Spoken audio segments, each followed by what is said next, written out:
Allez, Aderaba, 13e épisode, c'est parti. Comment ça va? Baruch Hashem. Baruch Hashem.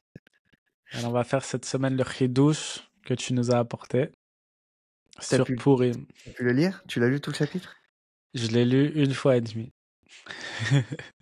Et la Une vérité, j'aurais dû... demi-fois ou une fois et demie? Hein? Une demi ou une fois et Une demie? fois et demie.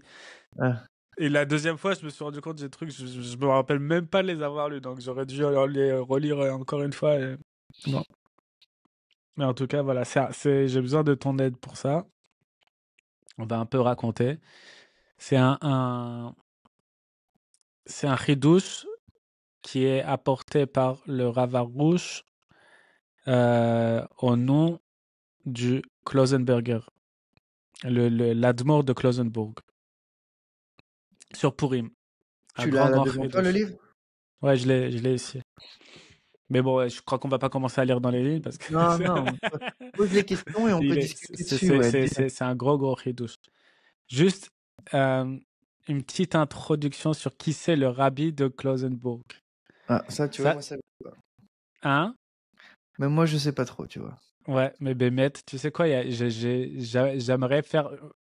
On pourrait faire un podcast entier, genre juste pour parler de lui, tu vois.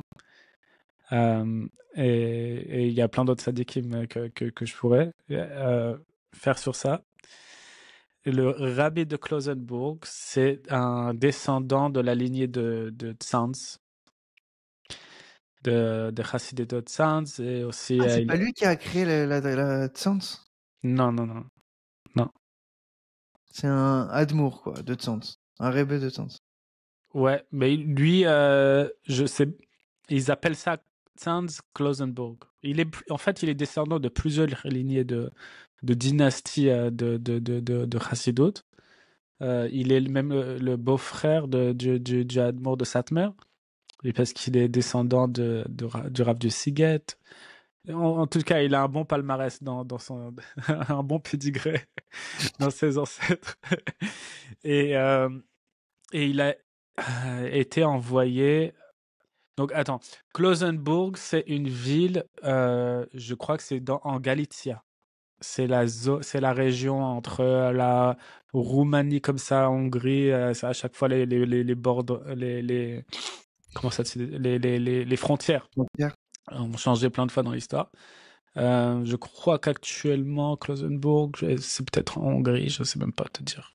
Entre la Roumanie ou la Hongrie, je sais pas. En Ukraine, c'est tout le temps en Ukraine, ces villes-là. Non, eux, c'est plus Galicia. Il y a des parties de Galicia qui est en Ukraine, comme Skulen, c'est à la frontière. Je sais même plus c'est de quel côté. Mais bon, c'est dans cette zone-là. La géographie, c'est pas. Mais il a été envoyé. Donc déjà, c'est un Talmid Racham immense, immense, un tzaddik immense. Et il a été envoyé dans les camps de concentration à Auschwitz en particulier. Je crois qu'il était à Auschwitz la plupart je sais même pas s'il a ouais, je crois qu'il était à Auschwitz. Ok. Et il a été Moser Nefesh, un truc incroyable, qui raconte le premier jour où il est arrivé à Auschwitz. C'était un vendredi. Il n'avait pas mangé déjà pendant 3 jours avec tout le transport. Et il arrive à Auschwitz et il leur sert de la soupe. Ils appellent ça la soupe Bassari, la soupe à la viande. Il arrive à Auschwitz, il n'a pas mangé depuis 3 jours et tout. Il se retrouve à faire une des doutes. Il dit à Hachem, je crois qu'il a perdu en plus. Hein. Il avait une famille. Hein. Il a perdu Il a toute sa perdu ses famille. 10 enfants, ouais. 10 C'est lui qui a enfants. perdu ses 10 enfants? Je crois que c'est lui. Ouais. Et Je qui a sais pas monté s'il y les en a un qui a hôpitaux. survécu ou pas. Je crois pas. Je Sa crois que c'est famille, c'est lui. 10 enfants. Et il dit, il y a un enregistrement. Je t'ai fait écouter l'enregistrement. Tu peux le trouver sur YouTube. Il raconte son premier jour où il est arrivé à Auschwitz. Il dit, ils nous ont tout pris. Et il dit, qu'est-ce que tu veux, Hachem? Tu veux quoi? Tu veux que maintenant je mange de la viande taref? Il te raconte ça, tu vois comment il était bémet dans un état fracassé. Pour lui, c'était impensable. Et je te la fais courte, hein, parce que en gros, il y a un type qui arrivait, il croyait que c'était un. Ils l'ont appelé. Ils savaient que les gens, quand c'était des rabbinim, ils étaient fichés et ils savaient qui c'était avant qu'ils arrivaient et qui prenaient cher. Et il y a un type qui vient le voir, il l'appelle, il lui dit on t'appelle dehors. Et il sort, il lui demande, il lui dit tu es le neveu du Kishinev? Un autre Admor de Kishinev. Il lui dit oui. Genre étonné, genre comment vous savez ça? Il lui dit c'est pour toi. Et il lui donne une tartine avec de la marmelade. Ah, c'est ça, c'est lui? Ouais. Avec Ah, de la confiture, une tartine avec de la confiture. ok. Et il dit, c'était un. Il a dit le type qui lui a donné ça, et il l'a jamais revu. Et donc, il te fait comprendre que c'est un miracle, tu vois. Il y a un avis qui lui a donné ça, quoi. Il dit là-bas, une tartine avec de la confiture, il dit, c'est comme si on t'a donné un chèque 1 million de dollars. Genre, là-bas, à Auschwitz, c'est ça la valeur de ça. Et il a dit que ce premier jour-là où il a vu qu'il pouvait être nourri par miracle, il a pris sur lui la décision qu'il va jamais manger pas cachère de tout son séjour à Auschwitz, de toute la guerre. Et il te raconte dans son livre comment il a fait. C'est un truc incroyable, incroyable, incroyable. Tu peux même pas imaginer comment c'est possible. C'est impossible de s'imaginer comment c'est possible ce qu'il a fait. Et tu vois comment c'est-à-dire il abandonnait sa soupe et tout. Tu vois, c'est-à-dire chaque calorie à Auschwitz, c'est c'est c'est c'est c'est c'est c'est Et à chaque fois, il y avait un miracle. À chaque fois, il y avait un pour miracle survivre. Je sais qui. pas à chaque fois comment il faisait. Tu comprends pas, tu comprends pas. Vraiment, quand il te raconte, il te dit, il disait ce qu'il faisait, il disait aux gens de pas le faire. En particulier, il disait aux gens de manger, que de pas faire comme il fait. Mais lui, il a réussi, mais il était Moser Nefesh pour des minagim, pas juste pour des halachot, pour des minagim. Et il est sorti de Auschwitz, il a dit sans être ouvert sur un minag Israël. Il est allé dans la. Quand lui donnait les pyjamas, il a dit le pyjama, il était avec les boutons, avec la gauche sur la droite. Il est allé chercher dans la remise, faire un truc interdit de Moser Nefesh pour prendre une veste qui était moins chaude, juste parce qu'elle était la droite sur la gauche. Tu vois.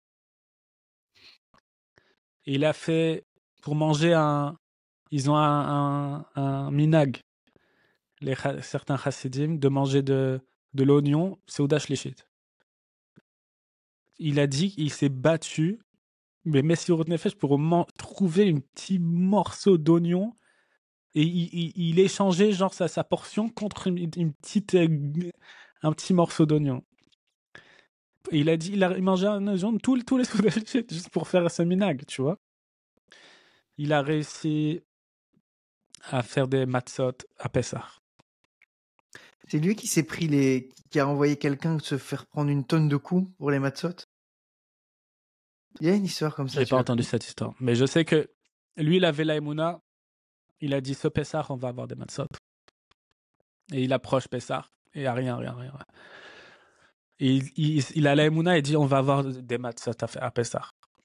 Et il y a un bombardement allié qui attaque une gare, et il les envoie là-bas pour faire ranger, faire de l'ordre, déblayer.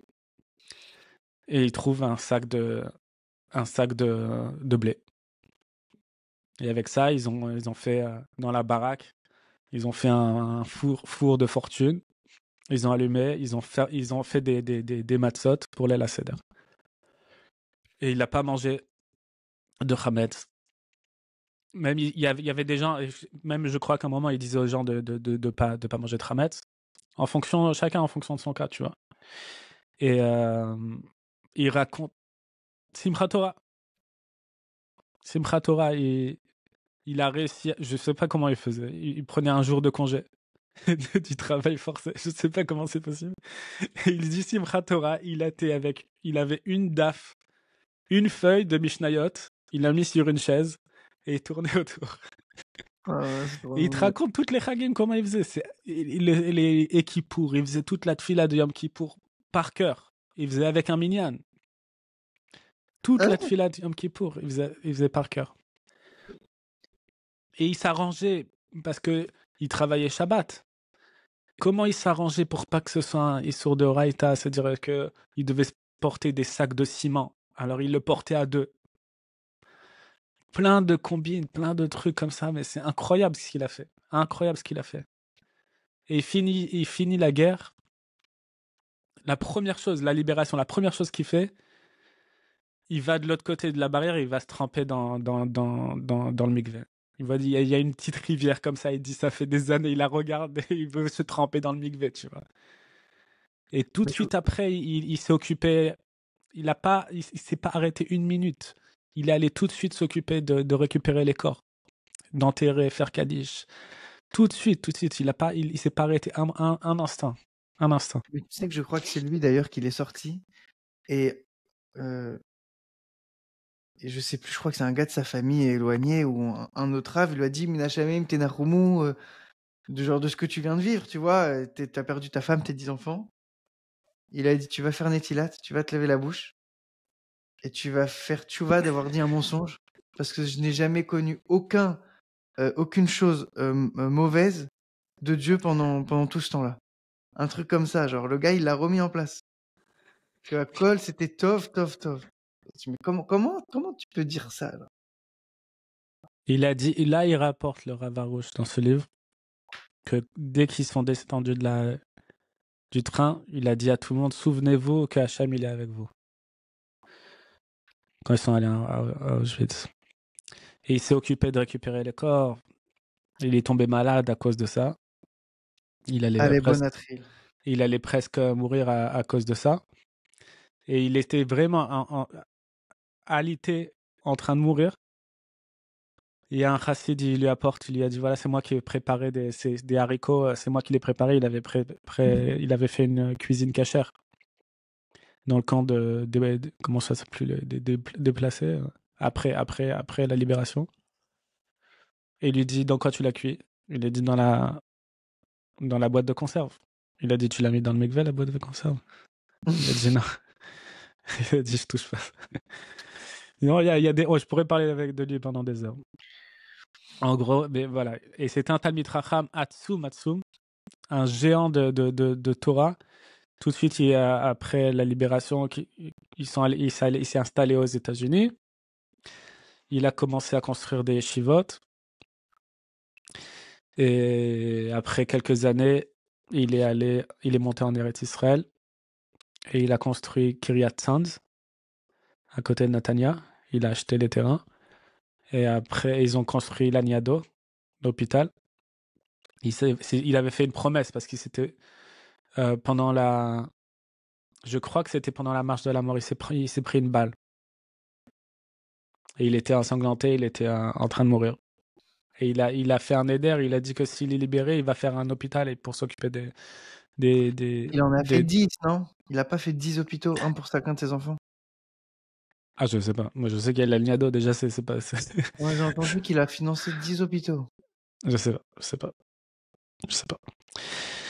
Et bon, et donc, quand je t'ai dit, j'ai appelé pour chercher ce chidouche, j'ai appelé un rave qui est chassid de Klausenburg et je lui ai dit, est-ce que c'est écrit? Il a dit, t'imagines s'ils avaient écrit mot à mot ce qu'il disait? Parce que nous, on sait que dans le guide de l'Admorim, tu vois, on écrit mot à mot ce qu'ils écrivent. Il avait 10 shiurim par jour. Il enseignait 10 shiurim par jour. Il a dit, si tu devais écrire tout ce qu'il disait, tu devrais écrire un livre par semaine. Et il rentrait dans des pilpoulim, dans la Gemara, tout. C'était de la Haute haute voltige. voltige. Haute voltige. Et les chassidim de Klausenburg, ils sont connus pour être des talmidei chachamim, même si la plupart c'est tous des balais bâtim. Ils travaillent tous, mais genre ils finissent le chasse tous les ans. Ils sont, What? ouais, ils sont connus ils connaissent le chasse, mais par cœur. C'est des grands talmidei chachamim. Voilà, c'était pour cette petite parenthèse de contexte. Pour dire d'où ça vient ce chidouche. Celui qui te l'a dit, c'est-à-dire il a vécu le pire qu'il y a dans ce monde, Oui, c'est ça. et, et il a Ça vécu le vient de là. pire, que lui peut te dire ça. Quelqu'un qui n'a pas vécu ça, ça n'a pas la même Il y a ampleur. qu'une personne comme ça qui peut dire ça en vrai. Ouais. Sinon, ça passe pas aussi bien. T'as raison. Alors il dit, en gros, il pose plusieurs questions sur la Megillah. Et il dit pourquoi on appelle la Megillat Esther et pas Megillat Mordechai. Et pourquoi, si c'est pour être reconnaissant du miracle, pourquoi est-ce qu'on doit s'enivrer à Purim? Si quand on est ivre, on est moins conscient. Tu veux être conscient et remercier pour le miracle, tu dois être conscient pour ça. Et c'est quoi cette histoire que Esther, elle n'est pas d'accord avec Mordechai. Alors Mordechai lui dit quoi faire et elle lui dit non. Et quand Mordechai il se met avec un sac et il se met à s'endeuiller devant le palais royal, Esther va lui envoyer des vêtements. C'est quoi cette histoire? Parce que Esther, normalement, elle est complètement annulée à Mordechai. C'est lui qui s'occupe d'elle. Et elle l'a suivi. Il lui a dit d'aller dans le palais de se marier avec Achashverosh. Elle l'a suivi. Et là, soudainement, elle n'est pas d'accord avec lui. Elle va contre lui. Alors, comme ça, il explique. Il dit qu'en fait,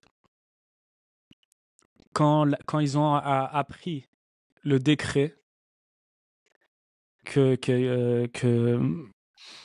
projetait à une date spécifique de tuer tous les juifs dans tout le royaume, dans tout l'empire, dans le monde entier, en fait, c'était de Achashverosh. Mordechai, il a pris la décision il a fait ce cri, il se met à crier et il s'est mis à s'endeuiller et à pleurer pour annuler le décret.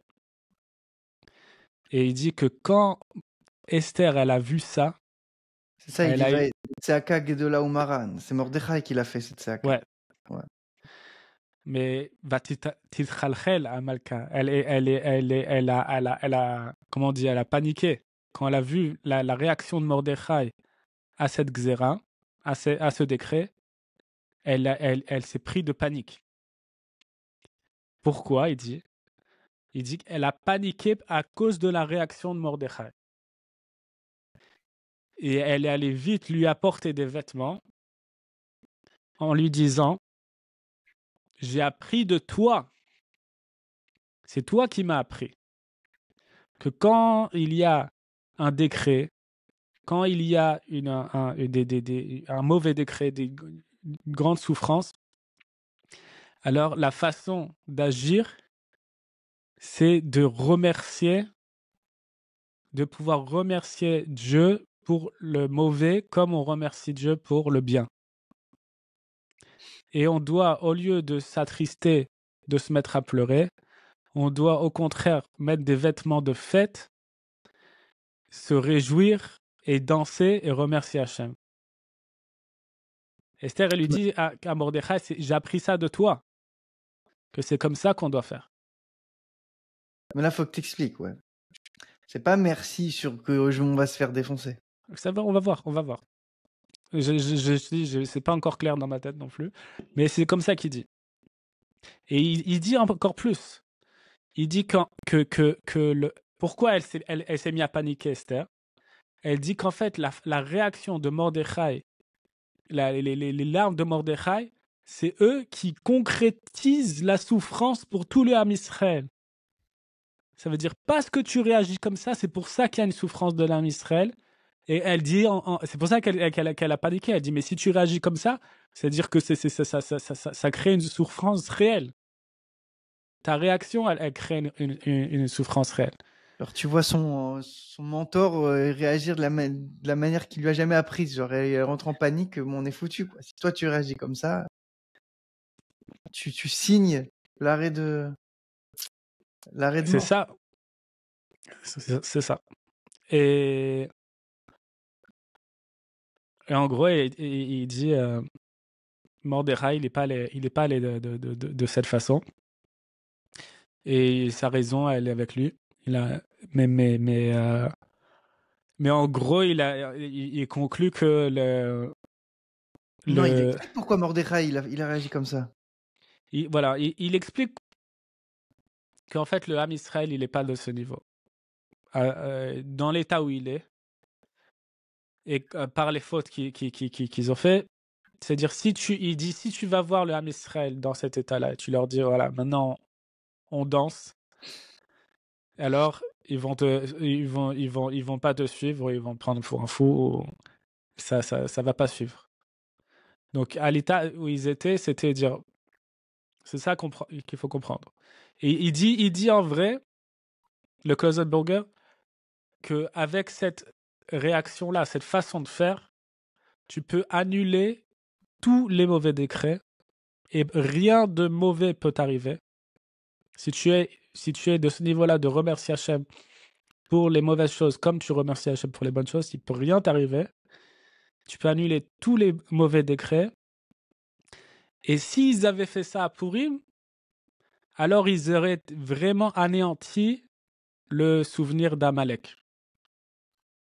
Et il dit la preuve, c'est qu'à Purim, après que la chute de Haman, ils étaient toujours sous l'emprise de Achashverosh. Et s'ils avaient fait ça, il n'y aurait pas eu la suite. Tous les événements qu'il y a eu jusqu'aujourd'hui, on a eu affaire à Amalek. Et donc, et il dit que finalement, les Chachamim, ils ont été conviés que dans cette marloquette, c'est comme ça qu'on l'appelle, hein, c'est la marloquette Mordechai et Esther. Ils ont fixé que la halacha, elle est comme Esther. Mais attends, mais il rapporte un truc. Si je me souviens, ça fait longtemps que je l'ai pas lu. Il y a Mordechai qui dit qu'il faut faire comme ça. Parce que le Ham Israël, il est pas au niveau, du coup, faut aller à Soukhel Achar Rabim, tu vois. Esther, elle lui dit non. Bien qu'elle sache que le Ham, il est pas du niveau. Donc elle lui dit non, fais-le toi. Il dit pas un truc que de là, on apprend que même une personne qui arrive à justement à dire merci dans ces conditions-là et à danser, bah, il peut annuler la xéra de tout un klal. C'est pas là qu'il dit ça? Ah, je sais pas. J'ai lu ça, mais je me rappelle pas d'avoir lu ça. Donc, non, j'ai lu, mais je me rappelle pas d'avoir lu ça. Mais c'est Parce possible. qu'en vrai, elle sait que, elle doit savoir que ce que Mordechai pense, c'est que parce que le peuple, il est pas au niveau. Mais quand bien même elle lui dit non, il faut que tu le fasses. Je sais pas. Je sais pas. Je crois Est-ce qu'il le que dit. ça suffit qu'une seule personne elle fasse pour tout le monde? Je C'est crois qu'il possible, c'est possible. C'est possible. il avait expliqué comme ça dans le livre Le Ravarouche que la, je crois qu'il avait donné je sais plus quel exemple il avait donné, mais qu'il vient que des fois il y a une Sarah comme ça qui est en l'air, Parfois. parfois, et elle lie plusieurs personnes. Il y a plusieurs personnes qui sont concernées par cette même Sarah, tu vois. Mais si toi, tu arrives à casser le lien, bah, ça cassera automatiquement celle des autres. De la même manière que Esther aurait pu annuler C'est en faisant possible. C'est possible. C'est Mais possible. c'est un chidouche énorme. C'est que des fois, tu te dis, j'ai envie d'amener la Yeshua pour moi, mais ton copain, il a la même Tzara, et sans le savoir, Et pour toi, mais pour tout l'âme Israël. Et Kiviachol, c'est possible qu'une personne, elle amène Mashiach, en vrai, du coup, quand tu extrapoles la chose. C'est possible qu'un gars qui arrive, Bémet à ce niveau d'Emouna, et de Simcha, de chanter à Hachem, pour tout, ben, il enlève toutes les tsarot. Moi, ça me rend fou, moi, ça. C'est incroyable. Ouais. Mais je sais pas, j'ai pas vu ça. Donc c'est possible. Mais peut-être. Je dis le Zohar, il dit Beknish Tachada. Il suffit d'un petit groupe. Il dit pas une personne, mais il dit un petit groupe. Il dit au moins 3. Il descend pas en dessous de 3. Mais bon, faut comprendre ce Inyan-là. Et il apporte, il y a une histoire connue, hein, mais il apporte pas les noms. Mais je l'avais déjà entendu cette histoire. qu'il y avait un tzaddik qui disait tout à Kol et Tova, il voyait toutes les choses, il dit c'est que les Tova, c'est que les Tova, et qu'il y avait des mauvaises xérotes. Il dit mais il faut être joyeux, il faut se réjouir et tout. Il y en a un autre tzaddik qui lui a dit mais heureusement que tu n'étais pas à l'époque de Mordechai Esther, tu aurais dit que à Kol et Tova. C'est une histoire connue hein, chez les Chassidim, mais je ne sais plus qui a dit ça sur qui, mais même dans le livre, il n'apporte pas les noms. Attends, et Mais pourquoi il dit que le Klausenberger il rapporte cette histoire, et il dit qu'en fait, s'il était là à l'époque de Mordechai et Esther, alors ils auraient fini la guerre contre Amalek jusqu'au bout s'ils avaient réagi comme ça. En vrai, il dit que c'était ça. Et pourquoi par rapport à Deloyada, là? T'as pas répondu, j'ai oublié cette réponse. En fait, la réponse est que pour arriver à ce niveau de conscience-là, que entre Baruch, se tromper, ne pas voir la différence entre Baruch Mordechai et Baruch Haman, il faut arriver à un niveau de conscience. Il faut boire, quoi. Il faut beaucoup boire pour arriver à ce niveau-là, de comprendre qu'en fait, c'est quoi la différence entre le tzaddik et Amalek? C'est-à-dire qu'il y a un point très haut de conscience où les deux ils s'unissent, c'est que c'est que le Ratson Hashem, quoi.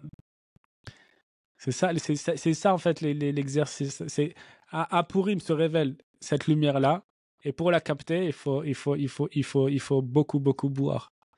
Beaucoup boire pour arriver à ce niveau-là.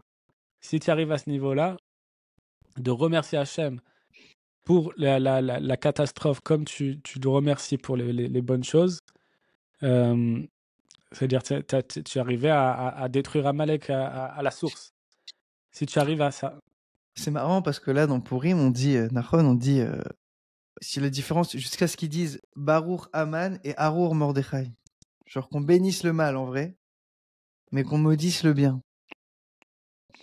Ça me fait penser à ce qu'une fois il a dit le Gaon de Vilna.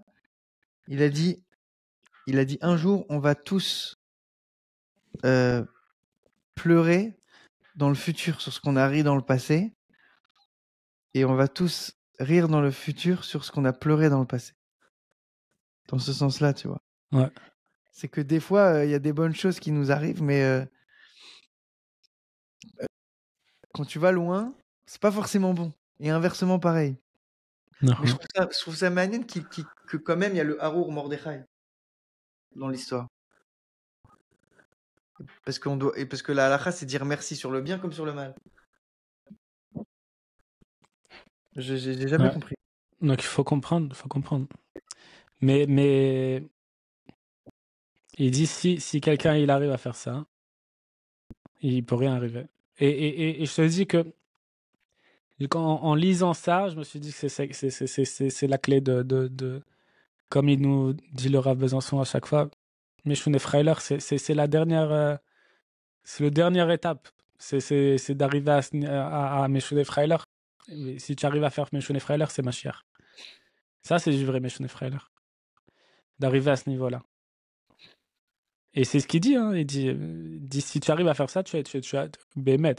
Et ce qui s'est passé, je t'ai raconté avant que j'ai vu dans ce livre-là, quand il explique le Klausenberger comment il doit être Bessimcha, il dit là, quand Esther lui apporte les vêtements, il dit mais quand il y a une xéra, il dit tu mets ton streimel et tu mets des vêtements de fête et tu te mets à danser comme à Simchat Torah. Il dit tu vas annuler tous les décrets, tu dois être comme à Simchat Torah. Et ce qui s'est passé avec le 7 octobre, c'était à Simchat Torah. Et je t'ai dit le Rav Sternbourg. Il y a très peu de personnes qui se souviennent, mais ils en parlaient tout de suite après. Que la semaine avant que ça se passe, pendant Sukkot, il a répété 2 fois. Une fois, c'était devant tous les Talmidim, tous ces Talmidim qui sont allés recevoir. Il y a un minag de voir son Rav pendant les Chol HaMoed, les Kabel Pnei Rabo. Et il leur a dit qu'à l'époque, je crois que c'était à Varsovie, les Talmidim de la Yeshiva, avant Simchat Torah, ils sont allés voir le Rav et leur dit comment on peut danser à Simchat Torah quand nos familles elles sont en train de se faire massacrer.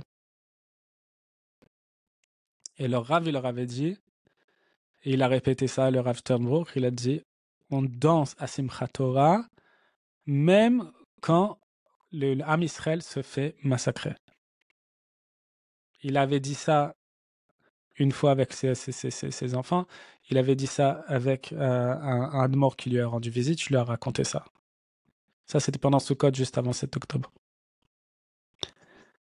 Et il a dit c'était halakha lema'aseh. C'est comme ça qu'on doit agir. Et tu vois que même quand, avec son appel, déjà, il n'y a pas tout le monde qui était au courant de ce qu'il avait dit, mais il n'y a pas tout le monde qui a suivi. Je pense que la plupart des synagogues, ils ont arrêté de danser à Simchat Torah. Elles ont même pas commencé, j'ai envie de te dire. Tu vois? Moi, la synagogue où j'étais, ça a fermé le soir même. Enfin, le soir, on a fait Simchat Torah. Le matin, ça n'a pas ouvert, quoi. Ah, parce qu'il commençait tard. Ça a commencé à 7h30, mais ça a commencé à 6h30. Ah. Voilà. Donc, tu vois, c'est la clé. Je pense c'est un remède. Tu vois que Mais attends, il faut faire ce Dagesh lavé. On en avait parlé au travail. Ça veut dire quoi dire merci sur une tsara? Donc ça, c'est un bio à faire. J'en ai parlé avec un type à Shabbat. Il m'a dit qu'il est en train d'étudier la Torah Yemei Chanukah et Yemei Hoda'a, qui parle de Chanukah, c'est une période de remerciement. Et il dit le Rabbi Nathan, il parle de ça énormément dans les Kota Halachot. Une tonne. Il parle que de ça. Donc il faut étudier tout ce qu'il dit. Il m'a dit que ce qu'il a compris, lui, c'est que tu dois trouver la chava dans la tzara. Regarde. Rabbi Nathan, il dit beaucoup de choses. C'est que dans la souffrance, tu as des petites choses qui s'ouvrent à l'intérieur de la souffrance, et sur ça, tu dois remercier. Mais en fait, moi, ce que j'ai compris, non, en fait... ça va plus loin. Ok, vas-y. Attends, je peux te lire une keta. Vas-y. Je la lis, hein. Je la lis en hébreu. Je la traduis. Je sais pas si je la traduis. Non, parce que ça casse un peu le rythme. Attends. C'est sur ce livre-là. Ok. Or Hadash. C'est sur le Avodat Haratzon. Ok. Il dit Nimtza chez Yesh Toda ve Yesh Toda. Donc il y en a deux. Yesh Toda, sheba Adam amin shashem rotze loshia oto. Verak yodea shakeli shelo lehamshir ta Yeshua. Hu toda amitit belef shalem. וממילא התודה שלו היא עבודה אישית נפלאה להגיע לעומק האמונה והוא יבשר. זה נקרא מרצי תודה ונושעתי. Le premier toda, c'est une avodat emuna, de se dire que à kol etova et yet od yoter tov, mais non mais mettre kipshuto. Parce que la emuna qu'Hachem veut me sauver, tu sais, des fois les gens ils disent ouais, bon. Parle dans le micro, tu peux te... Il y a un xéra sur moi, j'ai fait ci, j'ai fait ça, j'ai mes avérots, je suis pas Raoul. Ça, c'est tout, c'est de la kfirout, ça. Hachem, si Bémet, on a la Emouna qu'Hachem, il veut nous sauver, ça enlève tout.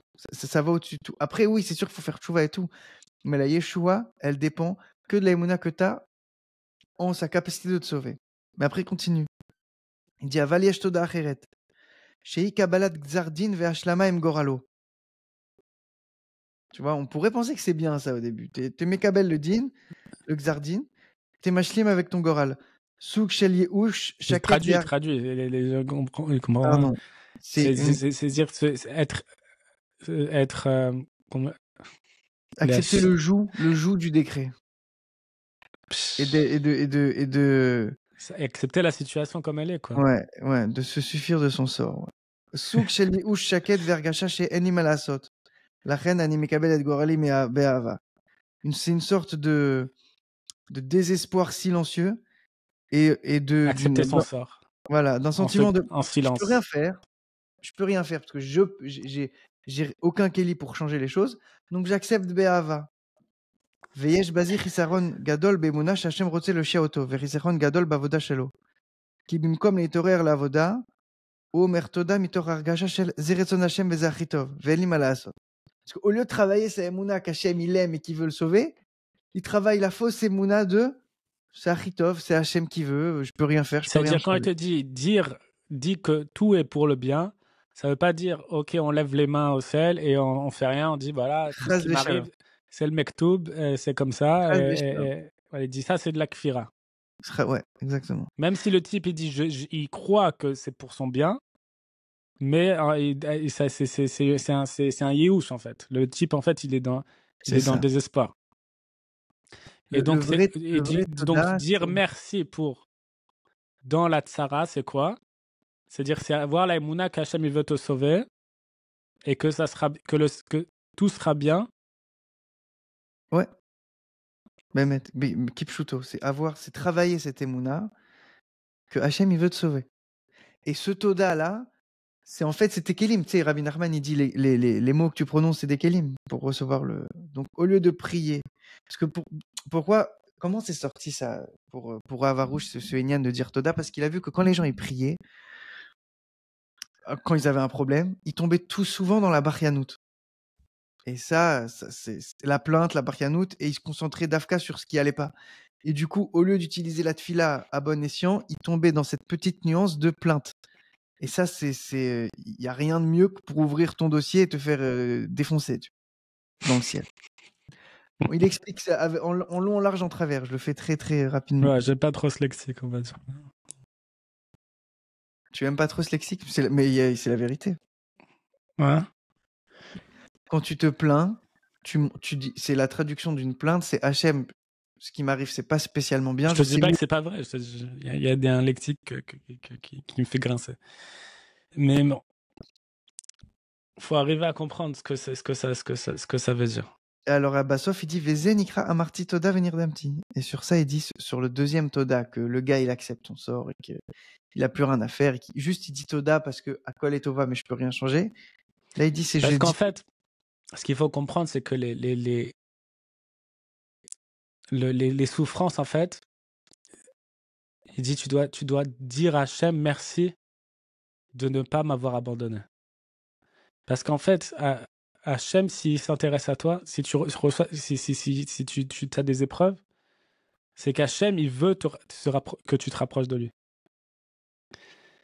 Et donc, Oui, bidou que ça. il veut créer une réaction. Le meilleur exemple que j'ai pour comprendre ça, c'est le chidouche que quand Adam Arishon, il a fauté, Hachem, il lui dit Ayeka. Hachem, il lui dit où tu es, après qu'il ait mangé du fruit défendu. Le fruit défendu. Le fruit de la connaissance. Il dit, Rachid, il dit, mais c'est quoi cette question? Il dit, Hachem, c'est toi qui as créé le monde, il est partout, il voit tout. Pourquoi Hachem, il pose une question? C'est-à-dire superflu. C'est une fausse question. Tu dis où tu es. Et Rachid, sa réponse, c'est qu'en fait, il veut ouvrir la conversation. Il veut qu'Adam il parle avec lui. Parce qu'en fait, après qu'il ait fauté, Adam Arishon, qu'est-ce qui s'est passé? Il est devenu honteux. Et donc, il a arrêté de parler avec Hachem. Et Hachem, il s'est rendu compte de ça. Et donc, il lui dit, où tu es? Pourquoi tu ne me parles pas? Dans quelle situation tu t'es retrouvé que maintenant tu ne me parles pas? Et Ayeka, c'est les lettres de Echa. Ok, c'est la Megillah qu'on lit à Tisha B'Av. Et Ayeka, c'est quand Hachem il se comporte avec toi comme si il savait pas où tu étais. C'est Hachem qui se cache de toi. Et donc c'est là qu'il y a toutes les souffrances. Et toutes les souffrances, elles découlent de ce mot-là, Ayeka. Et en fait, Hachem, Rashi, il te dit, pourquoi tout s'abat sur toi? Parce qu'en fait, tu as coupé le cours, tu as coupé le fil avec la conversation avec Hachem. Donc il veut ouvrir ta conversation. Il veut que tu te rapproches de lui. Donc c'est ça ta réaction. Si tu arrives à comprendre que cet appel-là d'Hachem, c'est pour toi, c'est pour que toi, tu te rapproches de lui. Et tu arrives à comprendre ça et à remercier sur ça. Et dire Hachem, tu m'as pas laissé tout seul. Ça veut dire que s'il s'intéressait pas à toi, il t'aurait pas appelé. S'il s'intéressait pas à toi, ça serait pas abattu sur toi. Donc c'est ça que tu dois arriver à ce niveau de conscience-là. Et je pense que pour arriver à comprendre ça, la seule façon, c'est tu dois prier. Tu dois prier à faire Idbo des doutes, à essayer de comprendre pourquoi cette chose-là, elle t'arrive.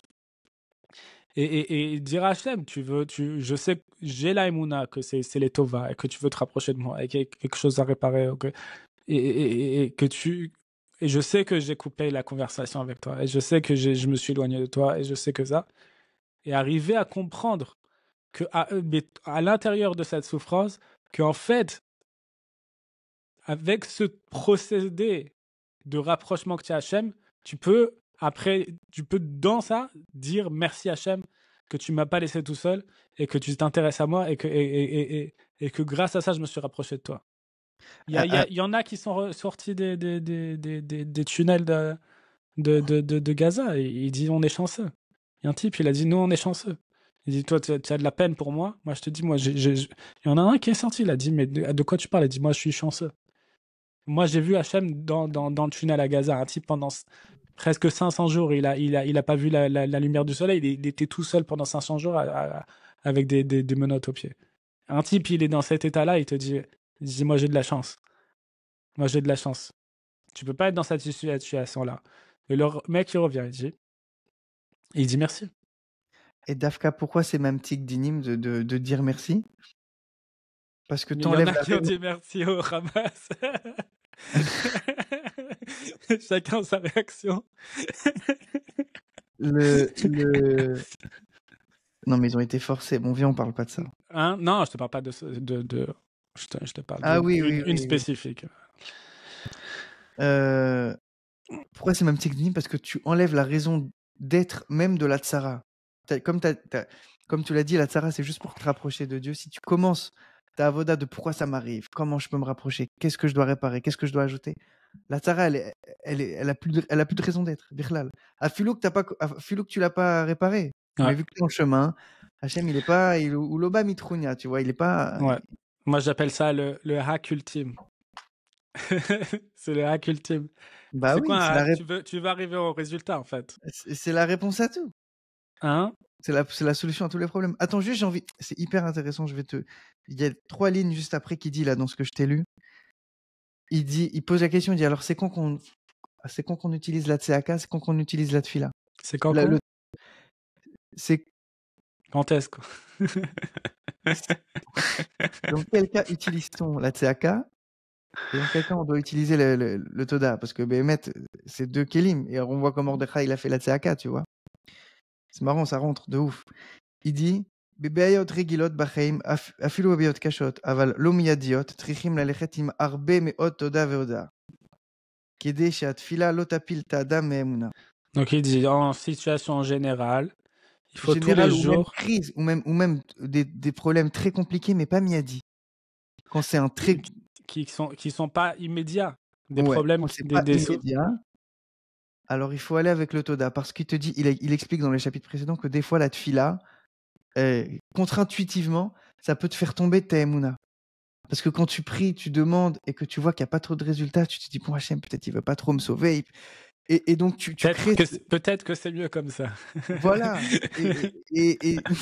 Non mais Béhémet. Et donc tu crées cette antithèse de une tfila, pour être écoutée, il faut qu'il y ait de la Emouna dedans. C'est la recette basique d'une tfila. Et ta tfila, elle empêche cet ingrédient de se créer. Donc dans les problèmes pas miyadi, même très durs, Toda. Aval, bebayot boarot meot shel sakanat miyadit, baruch she'en zman letoda veoda, ela trichim tseaka chad mashmaït, im ha'emuna she'Hashem rotze leoshia otra. Il l'exemple de Rabbi Nachman du gars qui est sur la falaise en train de se tenir à 2 doigts sur le rocher. Le gars, il va pas dire Toda, là, il va hurler que Dieu sauve-moi, parce que... Je connais pas cet exemple. Tu connais... il dit non, mais déjà, traduis ce que tu as dit. Quand tu es dans un moment immédiat Mais Non, pour les problèmes, ouais, t'as besoin d'une brûlants, solution immédiate. On n'a pas le temps danger de pour vie ou dire de mort, merci. quoi. Danger de vie ou de mort, t'as pas le temps de dire merci. Alors là, c'est Bevada avec une CAK Khad Mashmaït, elle a sa place. Et il te dit que chaque tfila, De crier. On parle en français. Khad Mashmaït, de crier, je sais pas comment traduire. Pour de bon. Et il te dit que chaque tfila, et c'est ça qui est ouf, il donne un exemple, l'exemple de quelqu'un qui est sur une falaise qui va tomber et qu'il y a son ami au-dessus. Il hurle à son ami pour le sauver parce que dans 2 secondes, son doigt il lâche. Il dit chaque tfila que tu fais, il faut qu'elle ait autant de ratson d'être sauvée que ce gars-là. Mais peu importe le domaine, tu vois. En fait, le secret, bon, c'est sur un pied. C'est ça l'image de Rabbeinu. Il dit que là, tu dois prier, chaque tfila, tu dois prier comme ça. Comme si tu es en train de mourir à cet instant-là Mais c'est quoi? Ça veut précis. dire Nahon, ça veut dire quoi? Ça veut dire que Tu Mahorak, n'as pas d'autre option. C'est-à-dire que tu cries parce oui, que... mais ça veut dire quoi? C'est quoi le petit secret dans ça? En amont, peu importe le sujet, ça peut être des sujets importants comme moins importants dans la vie. On va dire un travail, une voiture ou la parnassa, ou peut-être la brioute plus important. Il faut que tu gonfles ton ratson de vouloir cette chose pour ressentir. Tu dois gonfler ce ratson là, que tu n'as pas cette chose, pour après l'exprimer dans ta tfila avec cette tseaka de Hachem, si j'ai pas cette chose, je meurs. C'est plus parlant dans la rouhaniout, ouais. Par exemple, quelqu'un, il est coléreux. Ça lui pourrit la vie. Mais il prie tous les jours. Tant qu'il ressent pas que, tant qu'il a cette colère, il va pas mourir dans la seconde d'après, alors cette fille-là, elle va pas... Ça va le faire. Mais au bout de combien de temps? Et après combien de filotes? Et combien de darous de colère il peut enlever? Là, il te dit que si tu fais mamage ça pour n'importe quel trait de caractère, là, ça la supprime tout de suite. Mais Kitsour, c'est un gros sujet. C'est compliqué un peu sur un pied de faire ça, mais à l'occasion. Razak. C'est la solution à tout. C'est Meshone Freiler. C'est ce qu'on a vu jusqu'aujourd'hui. C'est exprimé par quelqu'un qui l'a vécu. C'est-à-dire, ce qu'il a fait, je pense que la façon dont il a vécu la guerre et qu'il est ressorti de là dans l'état dans lequel il est sorti, c'est du Meshone Freiler pour moi 100%. Se battre pour avoir un petit morceau d'oignon pour Seuda Shlichit. J'en ai plein d'histoires encore sur lui. Si on a 1 minute, il y avait un type, il dit il n'y avait pas d'eau. C'est impossible à imaginer. En fait. Il leur donnait pas d'eau en fait. La seule eau qu'ils avaient, c'était dans la soupe. Mais trouver de l'eau, c'était un trésor rare. Il y a quelqu'un qui est venu le voir, il lui a dit j'ai de l'eau. Donc il va voir le rabbi pour lui donner. Et il lui dit par contre, je te donne, c'est pour boire. Parce que si c'est pas pour boire, il dit je suis pas obligé, même d'après l'halakha, pour le Pikuach Nefesh, je suis pas obligé de te donner, de partager. Parce qu'il y a plusieurs opinions sur est-ce que quand il n'y a pas assez d'eau pour 2 personnes, est-ce que tu as le droit de partager? Est-ce que tu dois ou pas? Il lui dit, mais il faut que je mange. En fait, il dit, j'ai besoin pour manger, pour faire des tilas yadayim. Et il lui donne de l'eau, et il lave ses mains. Et après, il commence à faire shachrit. Il lui dit quoi? Vous avez dit pour manger? Il dit mais comment je vais manger avant la tefila? C'est un truc incroyable. Et il te raconte, il dit tu sais c'est quoi les mitzvot les plus difficiles à faire en camp de concentration? Il dit Sfirat HaOmer. Il dit se souvenir de la Sphira. Il dit ils sont ils ont la tête mais tellement se souvenir de la Sphira. Il dit toute la journée il répétait quelques jours on est du Homer pour ne pas perdre le compte. C'était presque impossible. Il dit Birkat Alevana. Il dit c'est presque impossible parce que la nuit t'as pas le droit de sortir. Il dit Kriyat Shema en été c'est tellement tard le Zman de Kriyat Shema qu'en fait c'est le moment où tu es en train de dormir et en fait pour ne pas dormir alors que tu as tellement peu de sommeil et pour faire Kriyat Shema c'est une chose presque impossible. Il te dit des choses, tu te rends même pas compte à quel point des choses qui ont l'air simples pour toi, mais dans les conditions dans lesquelles ils ont fait chaque petite mitzvah, comme ça, c'est une messure nefesh de Mamash. Voilà, chez Niske de Purim d'arriver à Exactement. la Ehara de Mordechai et Esther. Shkoyach. Faire un petit truc avec des histoires, c'est sympa ça. Ouais, je pourrais faire des podcasts que sur les tzadikim. Voilà, Allez, Kolto. bye.